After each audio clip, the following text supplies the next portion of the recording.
Hello mga ka-Grab. Ayan na nga lumabas na yung bagong feature ni Grab na New Turbo Mode. Maaari mo nang magamit ang bagong diskarte na maghahatid ng instant reward sa bawat biyahe. Yan. Pwede nang gamitin ngayong araw or bukas. Yan. New features, instant rewards, iturbo na ang biyahe. Yan. Sa March 12, ayan pala. Sa March 12, 2026, maaari mo nang magamit ang turbo, ang pinakabagong paraan para masulit ang oras sa kalsada at kumita ng mas malaki. Paano ba ito nakakatulong sa ating mga Grab driver? Narito ang kaabang-abang na features at exclusive rewards. Number 1, makakakuha ng real-time rebate o cashback. Pasok agad sa wallet mo ang rewards mo pagkatapos ng bawat booking kapag nakaturbo. So kunwari, example nito, may 335 ka sa oras ng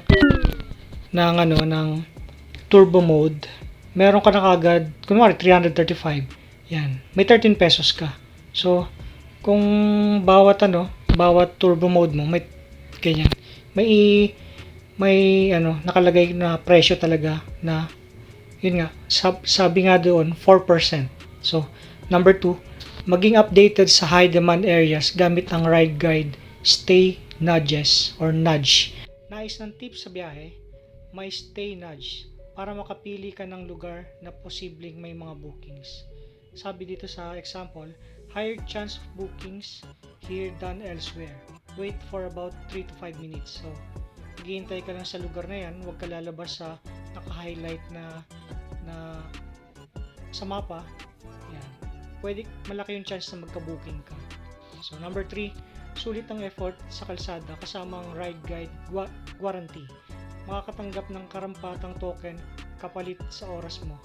So kung sakaling walang pumasok na booking matapos sundin ng stay nudges or nudge, meron, kunwari ganyan, example, 13 pesos if no rides by 10 o'clock a.m. Yan. So sabi, wait for 3 to 5 minutes. Tapos pag hindi ka nakatanggap ng 3 to 5 minutes, magkakaroon ka ng 13 pesos.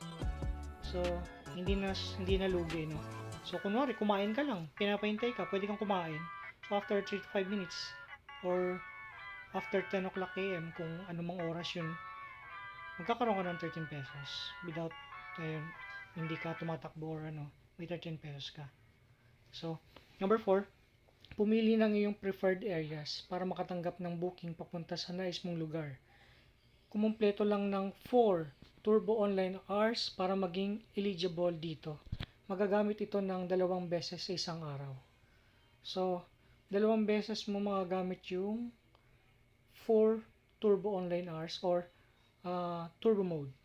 So, may mga, base sa example, may mga places na pwede mong puntahan which is, or pwede mong piliin, which is Taguig, Makati, Pasig. Number 5, bigating incentives hatid ng strict bundles. May extra rewards na naghihintay sa'yo kapag nakarami ka ng completed streaks sa isang linggo. Ayun, so sa isang linggo, pag kung sabihin na lang natin 10. So, base sa example, may 500 pesos ka pag nakompleto mo sa isang linggo yung 10 streaks. So, may 500 pesos ka. So, sabi dito, wait, there's more. Tuloy-tuloy lang ang pagkumpleto ng streaks para mapabilang sa early access. Ayun, so magkakaroon ka ng early access sa planner, no? Pag lagi mong nakukumpleto yung sa turbo mode or yung streaks, yan, makakaano ka kagad, ikaw yung mauna na makakuha ng dun sa planner. So sa pamamagitan nito, maaari kang mag-reserve ng slot ng mas maaga kumpara sa normal na schedule. Tandaan, para tuloy-tuloy ang turbo mode, siguraduhin sundin ng ride guide at kumpletuhin ng online hours mo. So yung sinasabi niyang ride guide, yung sinasabi ko kanina na ganito, yan o, yung naka-highlight na orange, yan yung sinasabi niyang ride guide. Huwag kang lalabas doon, sundin mo lang yung sinasabi niya na huwag kang, yung dapat mong gawin. So yun, more kita. Paano iturbo ang biyahe? Para laging turbo ready ang tandaan ng mga sumusunod. Pagbukas ng driver app, pumunta sa iyong setting at itagil on ang turbo at makikita ang turbo icon at timer sa iyong screen. Yan. May kita mo sa example, ganyan na ganyan yung magiging itsura.